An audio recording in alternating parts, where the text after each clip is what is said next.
Hello, everybody. Happy 2017. We are here. We are here. It's 2017 is underway, and we're going straight to the top this year, baby. Mark my words. Remember this podcast? Straight to the top this year. Okay, so beginning a new year means infinite possibilities. Infinite possibilities, literally, right? We have a new 9 year cycle, as I said last week, and everybody's happy, right? Everybody's glowing. We kicked 2016 to the curb. People are diving straight into their resolutions, right? Resolutions. I know you made them. I know you made them. Yeah, you did. You better hurry up and write them out now. I'll turn my head and give you some time, right? So, as we are getting those underway, right, ways to better ourselves on all levels, I want to suggest one for the top of your list. And maybe it's already there. Maybe it's already there. But I want to suggest that you live in a constant state of gratitude. Right? A constant state of gratitude. So I know it's trite. It's very trite to say, oh, just be thankful, right? Everybody says it everywhere, right? Be grateful. 'Tis the season. Just give thanks. And, it's just that easy, right? Just give thanks. Oh, give thanks. Just give it away. You just want me to give everything away, right? You want the shirt off my back too? Give thanks, right? Um, Funny verb, give. But no, seriously, I do want you to be in a constant state of gratitude. And I'm going to give you three concrete, baby, none harder than that, concrete reasons why you should be grateful at all times. So this is not just fluffy, psychological, metaphors or spiritual stuff. Or this is like, it's real talk. I'm gonna give you three reasons. Check this out. All right. The first reason is because that you should be grateful. First reason you should be grateful is because the eyes don't lie, right? You know how Shakira was like, oh, the hips don't lie. Maybe you could say that. I don't know, eyes don't lie. Wait, what did I just say? So if you've been following these podcasts, like a couple months back, I told you the exact opposite, right? I told you that the human eyes are terrible relative to those of many other animals, right? We don't see ultraviolet rays like butterflies. Um, we don't see heat. There's a ton of stuff in our surroundings that we have no idea, that we can't see, right? So I said that. I said that we only see a fraction of what does exist around us. So that's still true. All right. All right. Don't click. No, don't click out the X. Don't click me out, baby. Just hear me out. Give me one more chance. Can I have one more chance? All right. Thanks. So those things are still true, right? That's science. Those are all facts. But um, put those things aside for now to consider the fact that the things that we are able to see, right? The things that we are able to see, I should say, are pretty spectacular. So never mind the fact that there's a bunch of stuff going on around us that we have no idea, we can't see. Think about what we can see though.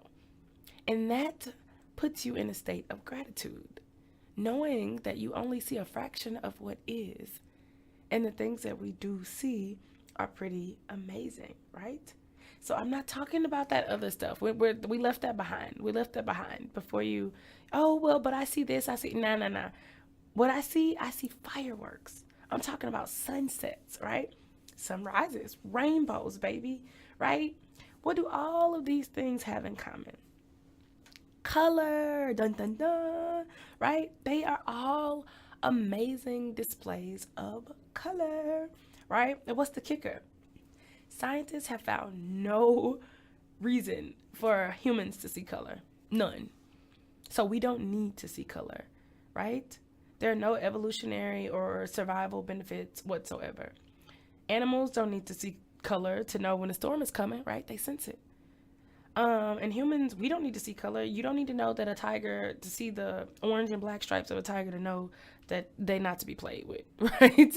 You don't need to know, oh no, that's a yellow lion. The yellow ones are dangerous, but the green ones are okay. Nah, right? Your instincts, you know, like, I'm probably gonna go that way, right? Snakes also, right? We say, well, some snakes are brightly colored, and that helps us know what's poisonous and what's not. And right, but walking through the forest, you probably don't need the colors of a snake to tell you not to touch it. I'm just saying.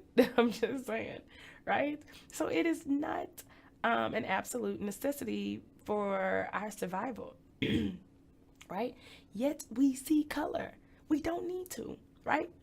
We don't need it to survive. And that's what science comes down to. Everything in this life for humans, um, on the most basic level, comes down to survival, right?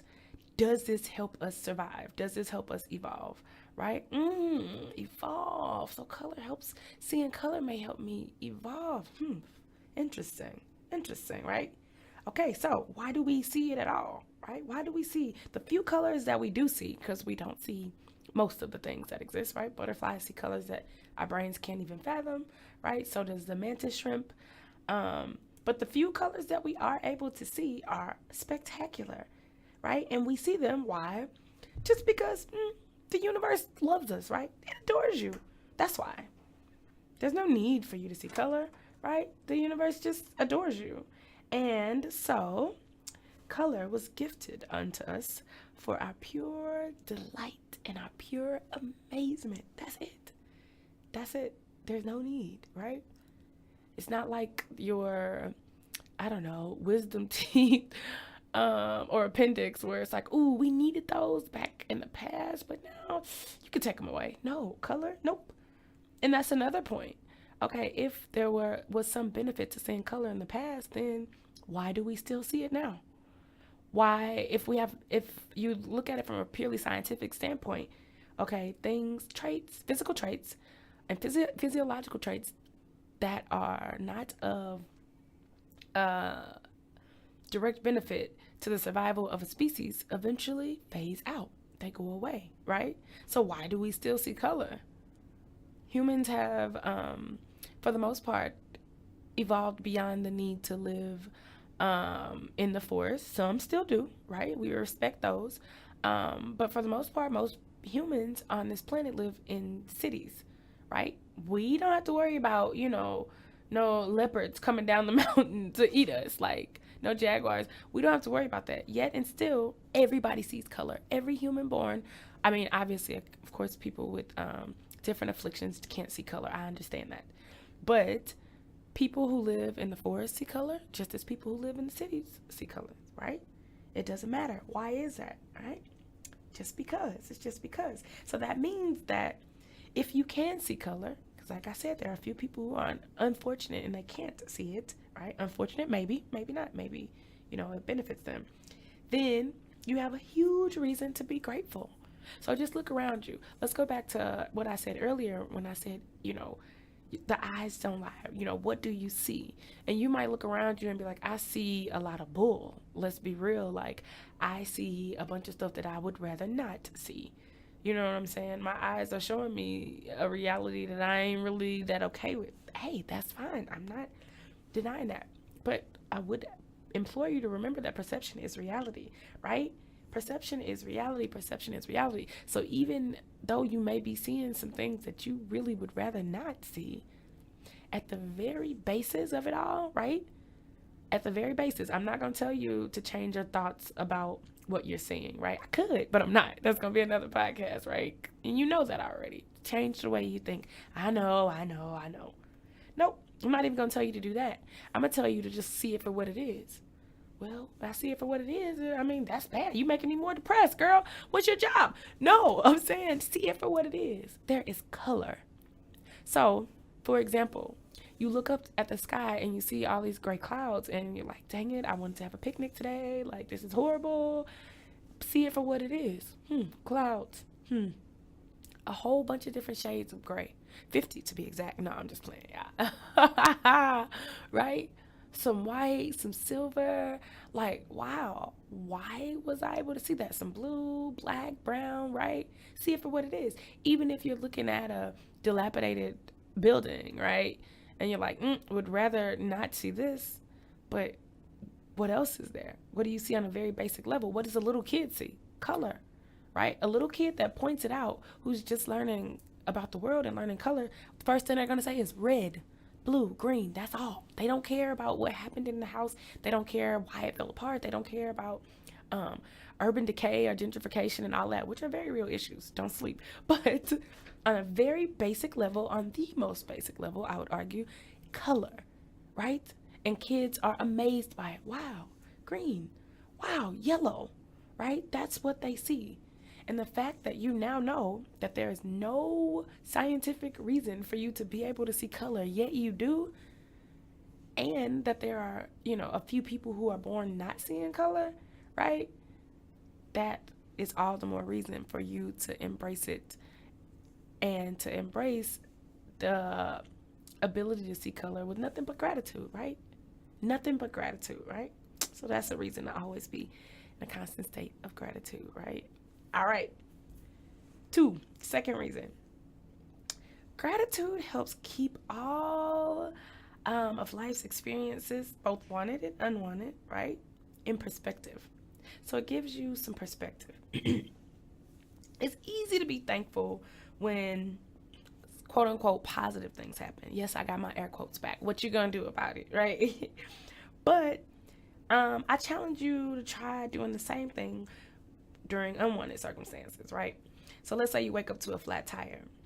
You should just rejoice and be glad, right? Girl, you crazy? Now I'm gonna be late for work. I got bills to pay. And no, I'm not. Hey, be glad. You know why? Because that tire could have popped off while you were driving, 60 miles per hour down the highway. Then what would have happened, right? Then your car would have been wrecked. Then you could have possibly been hurt. Then you could have possibly hurt somebody else. So that would have put you on a whole different trajectory than being a few minutes late to a job that you probably hate anyway, let's be real, right? And if you do, hey, we got medicine for that too in another podcast. Get rid of it, right? It's 2017. You can't hate your job anymore. Life is too short. But yeah, so be glad, right? Always think of how it could have been worse. Right? Because it can always be worse. As long as you are alive and you're breathing, trust me, baby, things can always be worse. Even if you're living in the cold and you're on the street and, things are just dire, it can always be worse. You got your legs, right? Walk away from it all. Where are you going? You don't know, but you can walk, right? You got your health. Well, I don't have that either. I'm in a hospital bed. Whoop. You got your eyes, right? You're alive. You can still fight. So always remember that. Always remember that. Always, always, always, always. Because it could have happened just as easily as something minor happened that you didn't like. Something major could have happened too, right? Just as easily, right? So if you already do that, you're like, I already do that. I don't have to worry about, making lemons out of lemonade, right? Making lemonades out of lemons. Lemons out of lemonade. That's funny, right? I already do that. I got plenty of lemonade and I still got all these lemons and they just keep on coming. Whatever you say. Well, I would challenge you to flip that then, right? So take a good situation. I'm using air quotes again. And think about everything that could have gone wrong. So if you're down, you're frustrated, something didn't go your way, or you're just having one of those days, I want you to think of something good that went right and think about just for a couple seconds, right? Everything that could have gone wrong with that. So let's say something big didn't happen, right? Oh, I wanted this promotion. I wanted this new job. I wanted this to go through and it didn't. Well, let's think about something that did go right and and I didn't even pay attention to it, right? Because it went well. Let's see. I woke up today. I had my faculties about me. I could see, because some people can't. Some people wake up and they can't see and they just never see again, because things happen. Let's see. I woke up, right? I have my health. Let's see. Oh, remember that time where I met somebody really amazing, right? Or I found a parking spot, or I baked a cake and it turned out really well. So all of this stuff, right?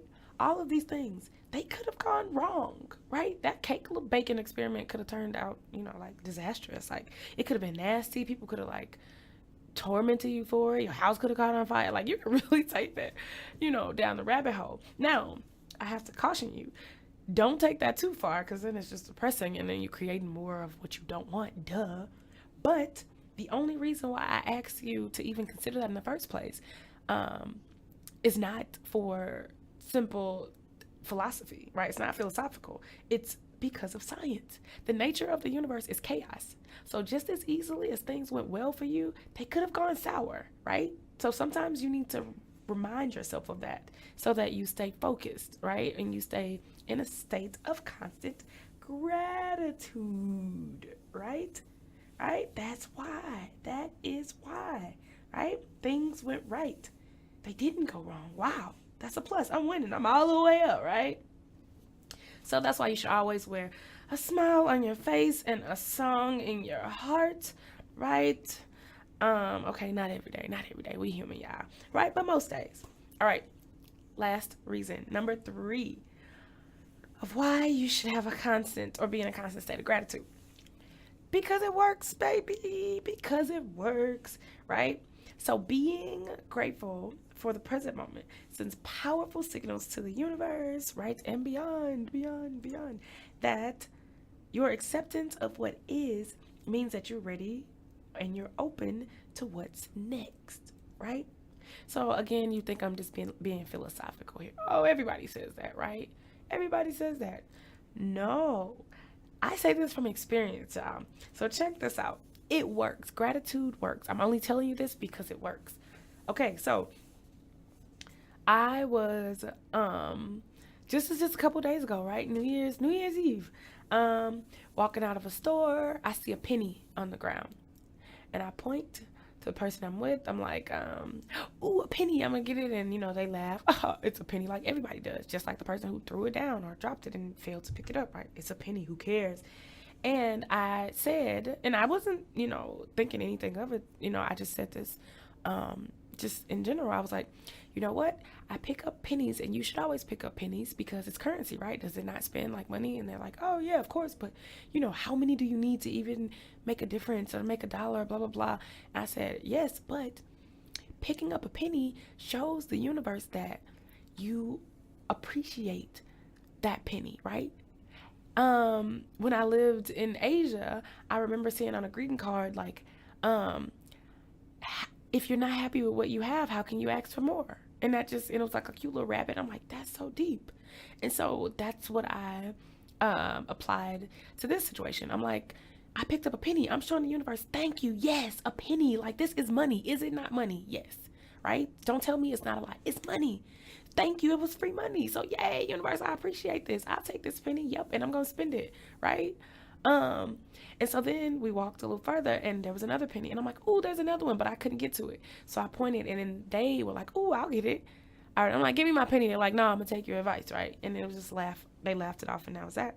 Well, just a few hours later, I kid you not, I found money on the ground, a big bill and a small bill, right? Just chilling, waiting like, hey, here I am. A matter of hours, the same day, right? And it took me a couple days, right, afterwards to realize what had even happened. Like, oh my gosh, gratitude. I found that because I was grateful for having found that penny. I let it go. I didn't manifest. I didn't, give affirmations. Okay, more money, more money. No, I picked it up and I was like, that was cool. Thanks, universe. I appreciate that. I'll take this penny. And so then it delivered more.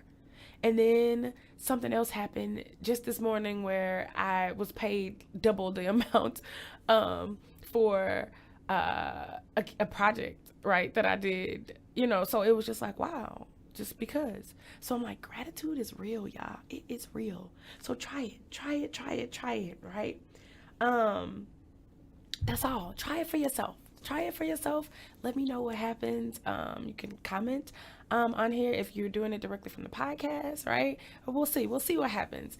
That's all. This is running a little long and I apologize for that. I was excited. I was grateful. But yes, try out my experiment. Be grateful. Flip everything lemons to lemonade. Think about the lemonade that could have come from the lemons and vice versa, right? Pick up any penny that you see. Be grateful for what it is and wait for the abundance to come to you. All right, y'all. That's all I got for this week. Love, live life, laughter, right? Happy 2017. Peace out, party people. Bye.